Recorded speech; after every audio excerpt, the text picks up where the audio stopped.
बाइने की थाली।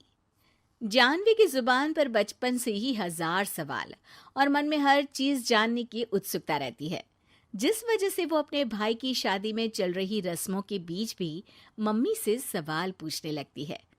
मम्मी, जब लड़की वालों ने आपको अपनी इतनी बड़ी लड़की दे दी, तो फिर भी उनसे सामान लेना गलत नहीं है क्या?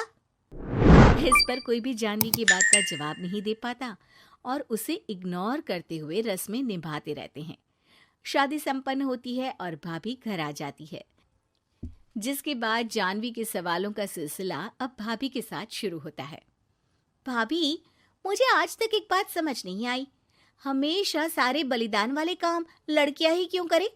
मतलब अपना घर, परिवार, दोस्त, पुरानी जिंदगी सब कुछ छोड़ लड़कियां ससुराल आए, फिर वहां सबका दिल जीतने की कसरत भी वही करे, और लड़कों का क्या? बस तैयार हुए, दूल्हे बने और दोबारा अपने घर आकर बैठ गए। दीदी, मैं ससुराल में हूँ, जवाब कंट्रोवर्शियल हो जाएगा, इसलिए आप अपने ये दुनिया हिलाने वाले सनसनीखेज सवाल अपने पति से करना, क्या पता वो जवाब दे पाए। भाभी की बात पर हंसते हुए जानवी वहां से चली जाती है। कुछ दिनों बाद उसकी शादी कबीर से हो जाती है। अब ससुराल में कुछ दिन तो जानवी किसी से कोई सवाल पूछे बिना रह लेती है, पर फिर एक शाम दरवाजे पर खड़ी सास को बुजुर्ग भिखारी पर चिल्लाते हुए देख लेती है। अरे मुझे पता है तुम सबके पास खूब पैसा होता है, पर फिर भी हम जैसे शरीफ लोगों को परेशान करना होता है, और फिर जब कोई पैसे ना दे तो तुम उसका खून भी कर देते हो। क्रिमिनल होते हो तुम सबके सब। अब जाते हो यहाँ से या पुलिस को बुलाऊं? ये सब देख अब जानवी खुद को रोक नहीं पाती। मम्मी, वो आपसे भीख नहीं, खाने की मदद मांग रहे हैं और आप उन पर इस तरह से चिल्ला नहीं सकती। आखिर ये भी तो एक इंसान है, और वो भी आप और मुझसे उम्र में बहुत बड़े। बाकी किसी चीज का नहीं तो कम से कम उनकी उम्र का ही ख्याल कर लीजिए। बहू का ऐसा रूप देख सास को तो जैसे शौक ही लग जाता है।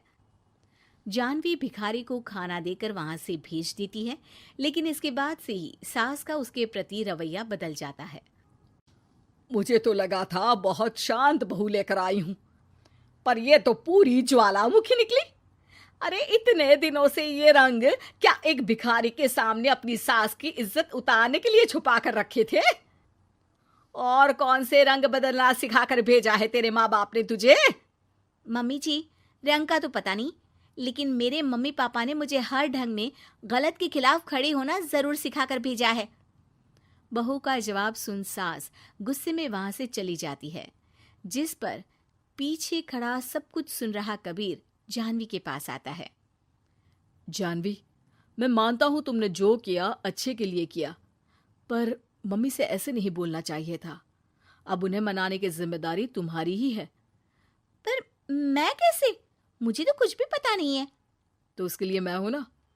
कुछ दिनों में ही सकट का त्योहार आ रहा है, तुम बस बायने पर मम्मी को देने के लिए एक सुंदर साड़ी ले आना, तुम्हारा काम बन जाएगा।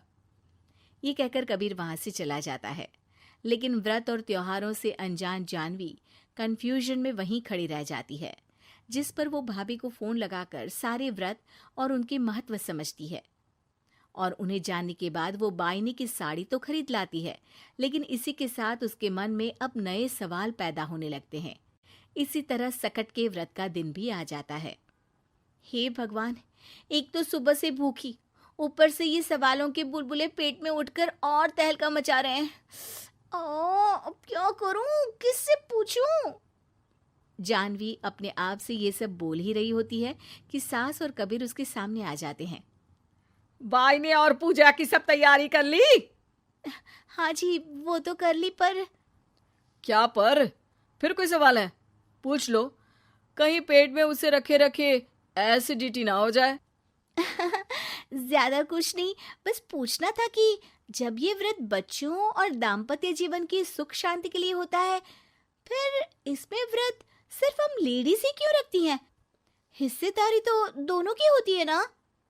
जानवी की बात सुन इस बार तो सास भी सोचने पर मजबूर हो जाती हैं। ये तो मुझे नहीं पता, और ना हमने कभी किसी से पूछा। बस जो बड़े बुजुर्ग रिवाज बना गए वही चल रहे हैं। इसकी भी कोई वजह जरूर होगी। अच्छा, और ये बायने की वजह? अब बायने से तुम्हें क्या दिक्कत है? नहीं नहीं, दिक्कत कोई नहीं है। बस सोचती हूँ कि अगर व्रत बच्चों या पति के लिए होता है तो हमेशा हर चीज का गिफ्ट सिर्फ सास को ही क्यों मिलता है? अरे पति के नाम पर व्रत है तो उन्हें, और बच्चों के नाम पर जो व्रत है उनमें बच्चों को क्यों गिफ्ट नहीं दी जाती? जानवी का सवाल सुन इस बार सास भड़कने की बजाय शांति से उसका जवाब देती है। वैसे ये सवाल एक बार मैंने भी अपनी सासू माँ से किया था, तो जवाब मिला कि सास की वजह से ही पति मिला है, इसलिए एक थैंक यू और इज्जत की तरह उन्हें ये बायना दिया जाता है। और बच्चों वाला तो मुझे भी नहीं पता।